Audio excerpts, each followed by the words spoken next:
And to tell us more about all this, Professor Choo Jae-woo from Kyung Hee University joins us in the studio today. Welcome to the program. Thank you for having me. All right, so currently China's constitution says the president and vice president, quote, shall serve no more than 2 consecutive terms. Yes. It is clearly stated in the Constitution, Section 2, Article 79, whereby the term of president is limited to 2 terms, 2 consecutive terms. But instead, I think at this annual Congress, I think they're trying to amend that clause. All right. Well, I mean, let's go into why China is trying to remove this constitutional presidential term limit. Yes, there are a lot of speculations to reasoning the amendment attempt.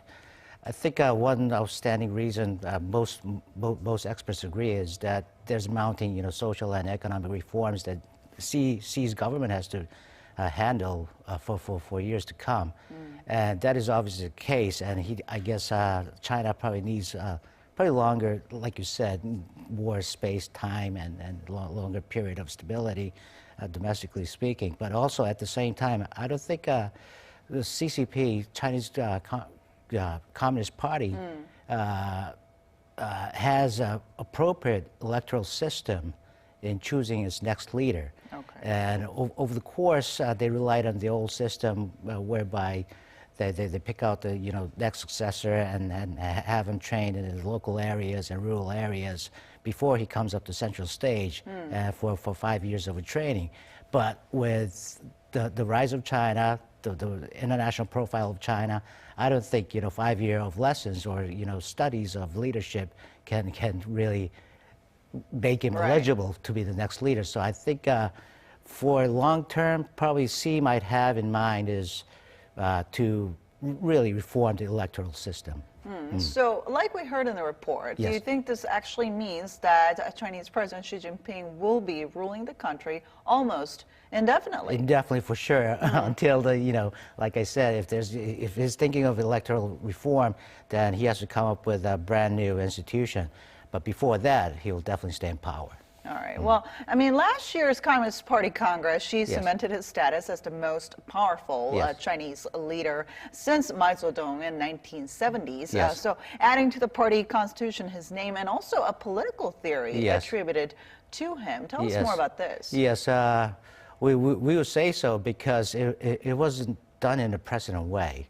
Obviously, when a leader steps down, then his successor, in due respect and in gracious appreciation of his endeavors, so they would insert his name to the Constitution and his idea and ideology. Right. Yes, but Xi Jinping, he did it himself during his tenure.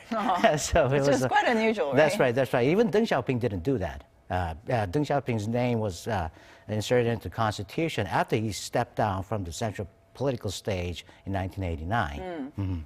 So it was, Xi is simply doing it in such an unprecedented way since Mao Zedong. All right. Well, and now the Congress is almost certain to pass this constitutional amendment when it meets on Monday. And this is when it also grant Xi Jinping its second 5-year term, as well as appoint some new ministers and government officials. Yes. So definitely, for sure, top 25 Communist Party officials will be changed, and a lot of ministers will be changed. But up to this point, we don't know if the foreign minister will be replaced. And there's some critical positions that will probably likely remain intact. And just like I mentioned, the foreign minister was probably likely to stay, but the person who will be in grandiose charge of foreign affairs will be newly appointed. That will be Wang Qishan. Okay. Yes.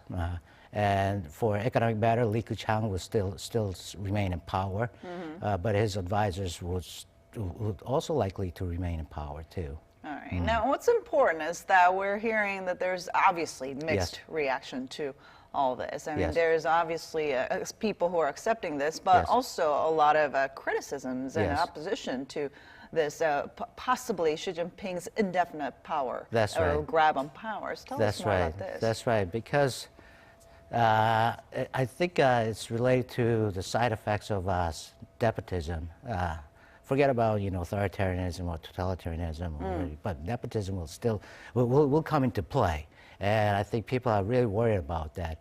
And also, speaking from the outside perspective, that I think is going to give a rise to domestic criticism of the United States Congress as well as the constituencies, because we got a authoritarian leader in China, and he's going to stay in power for indefinite period, and he's not going to be willing to deal with human rights and other freedom-related issues, and I think that could backfire to American society, and American society might be really critical of the U.S. government in dealing with with China, especially in terms of economy.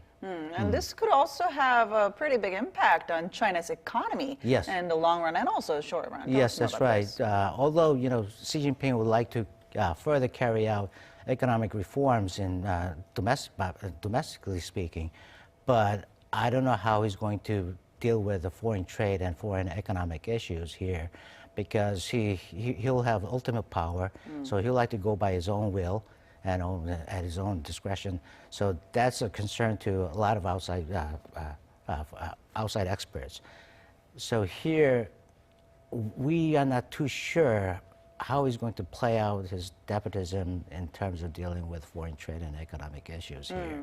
And I think that's going to probably infringe probably a great deal of challenge for Chinese domestic economy.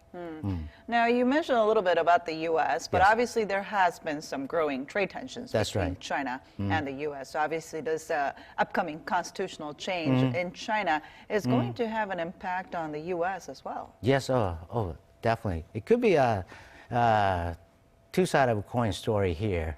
Xi Jinping will be there for a long term, so from the U.S. government and leadership perspective, it could be easier.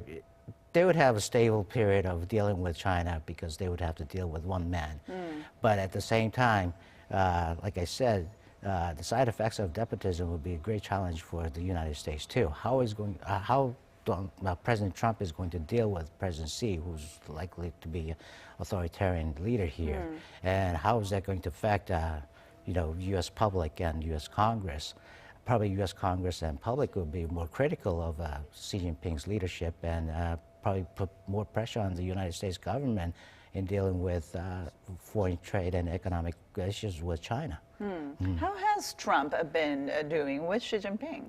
I think that's an interesting question here. Xi Jinping, over the years, China has been taking the initiatives in dealing with the United States on various issues, from social to economic and military and defense and security. Right. But here, Donald Trump, when he came out as a presidential candidate, his slogan was America First, right? And I think that American First is also being applied to U.S.-China relations now, because over the past 40 years or so, it was the United States who was led by China and losing the grounds for initiatives on any kind of talks. So I think here, Trump probably wants to regain the initiative power in dealing with China. All right. Well, meanwhile, experts say that Xi's concentration of power represents a growing threat to Taiwan's efforts to maintain its de facto independence, as well as the embattled democracy movement over in the semi-autonomous Hong Kong. Yes, that's right. Previously, prior to the upcoming Congress, there were two offices in dealing with these three territories. One is the Office of Macau and Hong Kong, and the other was the Office of Taiwan Affairs. But I think Xi Jinping wants to merge them together, because probably he sees, with his concentrated power, he can have more power to supervise and regulate the rules and the rules for the game of dealing with Taiwan and Hong Kong on the same level. I think that is very necessary, because they cannot go in a separate way and dealt in a separate way, because basically Chinese unification policy is built on one nation, two systems. Right. So and probably he sees them inseparable. So he'll like to merge them together, and put both three territories all under his wing. Yeah. Now, eyes are also on where politics in China will be heading, as Xi Jinping is likely to make China more aggressive on the global stage. So, what impact will this have on China as well as other countries around the world? Yes, on the surface, it might look like that way, because when we think about the authoritarian leader, then we picture how aggressive they can be, how assertive they can be. But here, I think, just like I mentioned, if Wang Qishan comes in as a vice president and to deal with upcoming foreign affairs, and he used to deal with the United States on the economic front for 4 years or so, and I think he did a tremendous job there. So I think the reshuffling of personnel at the ministerial level or the national level, I think that shows that Xi Jinping does not like to go confrontational with the United States or other players in the world, but instead he would like to make more compromises for domestic reasons. That is to, further complete the, social and economic reforms. So here, I think by putting Wang Qishan up front on the diplomatic front, I think he's seeking for more compromises than probably past 5 years. So then how would all these potential changes within China affect Korea's economy as well as its national security? That's another story of a two-sided coin. Like I said, Xi Jinping is fixed to be in power for the next probably decades. More decades, decades to come. So here, it could be advantageous to South Korea because we know who to deal with. Right? But on the other hand, if we cannot really accommodate or get along with Xi Jinping and his leadership, then we could be in trouble for the long term. So that's why I say it's a two-sided coin. But I guess for our economic side, I think we have to follow really close to what Xi Jinping wants to do with economic reform measures, because that's what he definitely has in mind. And I think if nepotism comes into play, then I think it's going to negatively affect us.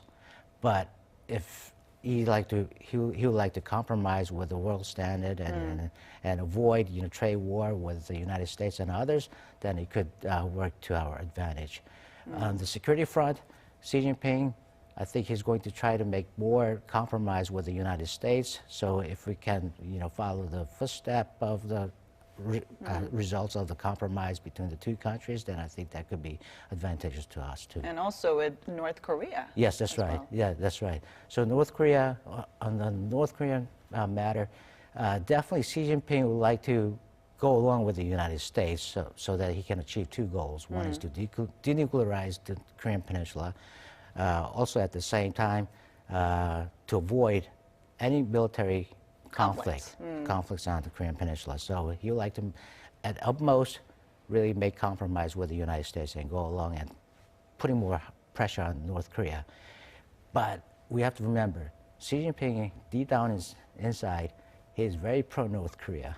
Yeah, because of his personal background. His father was a great friend of Kim Il-sung, which is grandfather of Kim Jong-un. And before he came into power, he traveled to North Korea a few times, and we read his speeches and addresses, and he's very pro North Korea. All right, a lot to keep our eyes on. Thank you so much for your insight today.